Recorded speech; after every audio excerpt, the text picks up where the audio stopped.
Hello and welcome to another episode of Top Deck, the series where we take a look at some of the leading TCG deck lists. This time we have Bodo's list that took second place at the WCQ in Halle in Germany. So great to have an international player coming on and bringing their list to us. So this is Thunder Dragons. We've done a few Thunder Dragons lists before, but I mean there's always variation between them, so it's good to see how the deck updates over time. Now keep in mind this event did take place before the current ban list, so running around when FTKs were there, but basically that's the major change that we're seeing moving into the new format, is just that the FTKs have dropped out of existence. So Thunder Dragons definitely a contender for top spots coming up. So while we're taking a look at this list then, so we start off with Triple Ash, double Battery Man Solar, double BLS, one Denko, one Amber, triple Normal Thunder Dragon, triple Dragon Dark, one Dragon Duo, a triple Hawk, triple Matrix, and triple Raw. And triple Brilliant Fusion, double Call by the Grave. You can now play 3 of this, which is a pretty nice, nifty feature that we got here. Triple Sarcophagus, one Reborn, triple Fusion, and triple Impermanence. So 6 hand traps in the main there. For the extra, the one Prismora for the Brilliant Fusions, triple Colossus, double Titan, and then Borosword, Phoenix, Unicorn, a Lamphalinkus, Linkaribo, double Summoner, and one Truzbana and one Underclock Taker. For the side deck, 2 more Denkos so that you have the full set. Keep in mind that you can actually search this off the Fusion anyway. Triple Droll because the FTK was around, and triple Vela as just more sort of generic effect negation, and triple Mind Control, triple Twisters, and the one Macro Cosmos. I still find it amazing that there's a deck like this that can sort of consistently pump out big monster boards and could get away with sort of maining or siding into several floodgates, you know, this and Rivalry and even Gozen. I still find that kind of nuts, to be honest. But now let's take a look at the siding strategy. So, against Pure Strikers, going first, bringing in the Twin Twisters, because in any case they're going to be setting up back row at some point, you know, in order to grind out they need those cards. Taking out the 2 BLS, because it's not super relevant here. For going second, putting in 2 Denkos and the 3 Twisters, taking out the Solars, BLSs, and 1 Impermanence, because it's not... Impermanence isn't a huge deal really, it's just sort of 1-for-1s with them. Against the Thunder Dragon matchup, so the mirror, putting in Mind Controls, we're going first, taking out Denko and 2 Impermanence, doesn't really do anything there. Going second, also putting in the Mind Controls, you just have to be able to take their Colossus basically, and that kind of enables you to win the match. For BA, going first you can put in the Macro Cosmos and take out the Denko. Obviously Denko does nothing. Going second you can use the Mind Controls to take the Beatrice and then link it away. Once again taking out the Denkos and actually the 2 Impermanents as well. For against Rongo Turbo, which did exist at the point when Bodo was actually playing for this event, although it wasn't as popular as it has become at the moment. Putting in 1 Macro, 3 Effect Vela, and taking out the Denkos, BLSs, and Monster Reborn for going first. You just need to be able to stop them from comboing off, and whether that comes from a Vela that maybe you kept in your hand from turn 1, or if it comes from a Floodgate, then it's basically the same either way, right? So obviously just forget about the Floodgate when you're going second, just focus on those hand traps. For the FTK, interestingly, he's putting in the 3 Twisters and Macro Cosmos when going first. I actually think this is correct because you did find that while the Danger FTK did exist, they would often have to set their power cards, like the beginning of the end and Soul Charge, and it was really crucial to be able to get rid of those. So if you could get rid of that, they typically just ran out of steam and you won. Obviously the Macro just puts in so much work that it's not really covering too much. Going second, you need the Drolls to stop the combo, and Vela you can attempt to stop the combo, but it depends whether or not they can make the Azathoth before that. For Altergeist, one of this deck's hardest matchups, putting in the Denkos makes things a lot easier, and the fact that you have Twisters as well, you know, you can just pump out all of that back row removal and win from there. And you can do that when you go first or second. It shouldn't really matter too much. It's one of these slower decks where it doesn't matter whether you're going first or second with respect to that. So we'll cover the matches then. So round 1 against Rongo Turbo went 2-0. So game 1 the opponent bricked and Bodo killed him. And then in game 2, weird side deck from the opponent, and Impermanence on the rank 3 basically just won it there. Round 2 against Zombie, he went 2-0 again, went first, and built a board with Impermanence on a Unizombie that you just win from that point. Going in game 2, he drew Twin for the rivalry in Zombie World, which just blew out the opponent, and then he could just OTK from there. Round 3 against Thunder Dragon, so a nice mirror match here, going 2-0. The opponent started with a fairly mediocre hand. Bodo managed to outgrind the opponent and win from there. In game 2, Bodo was going second, so he mind controlled the opponent's Titan did some cool stuff with the Solar and established an OTK. Round 4 against Rongo Turbo, so the first match that went to 3 games here, going 2-1. The opponent started and did the full combo, so Bodo just scooped at this point. Game 2, built 2 Colossus and Titan and hand traps, so you just win at that point. And in game 3, the opponent messed up the combo and built a Rongo with like 3, which is sometimes enough, but it wasn't good enough. Round 5 against Sky Striker, going 2-0 here. I mean, you're putting on mistake on legs, right? So he went first, stunned the opponent with the Colossus, and then OTK'd the next turn. Game 2, the opponent let him go first, so he did exactly the same thing again, evenly was just not enough from the opponent to stop him. Round 6, this is his only loss from the event, and it is a mirror match. He went 0-2 here. So game 1, the opponent went first, built a good board, so he couldn't really get into the game. And in game 2, there was a long grind that Bodo lost due to a lack of experience and a misplay, unfortunately. Round 7 against Danger Dark World FTK, he went 2-1. So game 1, the opponent had the combo. Game 2, Bodo had a big board and he just went from there. And in game 3, the opponent made some weird side deck choices, things like Soul Drain. So all Bodo had to really do was just summon some big monsters, and then the opponent drew too many spells and traps, and Bodo could just attack a lot. And that's basically it. That's 6 wins and 1 loss from this event, putting him in 2nd place at the end. So let's bring on Bodo to ask some questions about the event.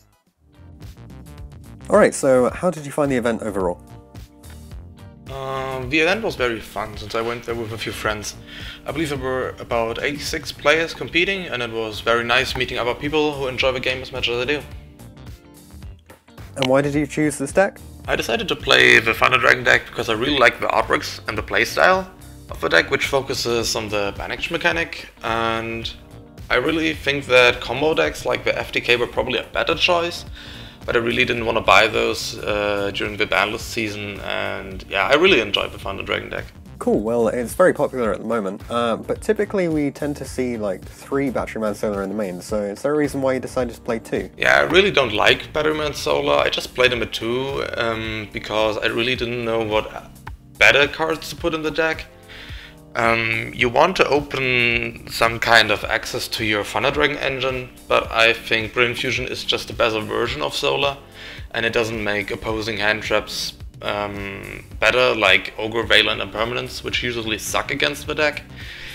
In future I will try to cut Solar entirely. The question is just if I can afford it, because yeah, opening Thunder Dragon piece is quite important. Yeah, I guess you kind of want to have that starter card or similar in order to get things going. In terms of some, I guess, more atypical things in this deck, you decided to play the Thunder Dragon Duo, so why did you go for that? I really like Duo in the deck. It's an amazing card, I believe, because it's searchable with Dark or Fusion, and it generates a lot of pluses in turn 2 or 3, for example. And even if Danko is not needed in the matchup, for example versus like Mirror Match or something like that, it's really nice to get the extra pluses from the Raw or Dark Banish in the graveyard. And furthermore, it is a priority target for the opponent, since they really don't want to give you the free search if Duo kills an opponent's monster. Yeah, it's a nice bit of extra utility. Then you've got 3 Thunder Dragon Fusion, but you've only got the 2 Titan in the extra deck. I just wanted to know if you thought this was the right ratios to play, and if you sort of go with it forwards. Yeah, I really like playing 3 fusions, because you want to see the Hawk or Fusion in your opening hand, so you can search for a missing piece with your Dark. And Fusion is like quite essential for the deck, I believe, because it's, in addition to the summon you get and recycling, you also get a great follow-up next turn, which can search like Danko Sekka versus Sky Striker or Altergeist, or for example the Duo. And regarding the Titans, I never felt like I needed a 3rd copy, like before the event, but right now I really consider playing a 3rd copy, since it sometimes does come up. Yeah, I can get that, and I guess with the ability to recycle the other Titan with the Thunder Dragon fusion, you don't have to worry about things too much anyway. So after siding, you basically have the option to have 12 hand traps for the FTK, or well, which was around at the time, and I guess we're not going to be seeing it much more in the future. But were you especially worried about this deck or other things, and do you think that these are the best hand traps for the future? Yeah, I was very worried regarding combo decks, because pre-siding it's difficult to fit that many hand traps into the Thunder Dragon main deck. But I thought that since you have a 6th card going second, that playing more hand traps post-siding should be fine, since you only really need 1 or 2 good starter cards like Gold Sock, Brilliant Fusion, maybe a Roar in hand that you can banish to make a Titan. That's pretty much all you need, and you just have to survive first turn. Best hand traps going forward are probably still Ash, Bell and a Permanence, since they do something against a lot of decks, but I'm not sure about Bell because of the new Spatial package. It really depends how popular it gets and which way the combo decks go. If they rather use the Gambler and discard your hand, or if they go for the Rongo.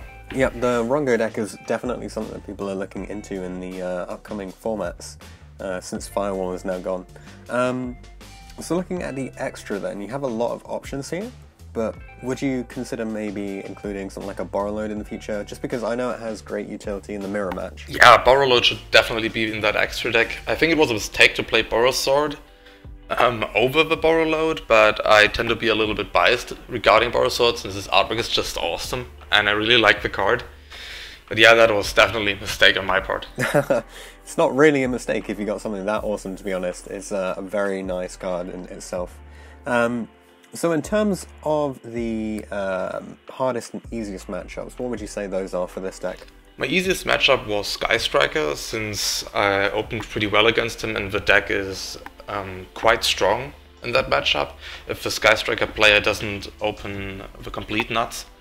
And my hardest matchup were definitely the combo decks, like the FTK and the Rongo Turbo decks, because it's just, sometimes you just can't really do anything about their combo and they just kill you in the first turn. Yeah, sometimes it's basically just, did you open a hand trap that actually stops them, or have they got the FTK, I guess. What about changes that you'd make to this list? Yeah, I'm currently testing the Chaos Dragon Levianeer instead of the BLS, since BLS is pretty much only better in the mirror, and I really like the Levianeer's mixed effect, which destroys 2 cards non-targeting. And furthermore, I use Ghost Bell. I'm testing it in the main and side to figure out which one is better, but I probably have to see how many Neospatians will be around. And yeah, definitely a Borrowload is in the extra deck, and I'm still thinking about playing a 3rd Titan, still not completely sure if I can cut something from my extra deck. And I also really want to cut the Solar for better cards. Sure, well it's always cool to see how the deck develops over time as well. So are there any shoutouts that you'd like to make? Yeah, shout out to Team 04 Drop and my locals in Coburg, and especially my friend Aaron who let me stay at his place. Also a big shout out to Darren Stevenson, who is definitely the best Yu-Gi-Oh streamer and really motivates me to play more. Alright, well thank you very much Bodo for bringing on your deck. Great to see another Thunder Dragon list topping these events, and good luck to you in the future. Thanks for watching this episode of Top Deck. If you have any comments or suggestions that you would like to make, leave them in the comment section down below. Check out the description for details of how you can get involved in this series. You can enter by voice interview, or instead you could just send all of your information over Facebook Messenger. Anything like that will be absolutely fine. If you want to see anything in particular from the upcoming series, then be sure to get in touch, and I'll see you guys in the next video.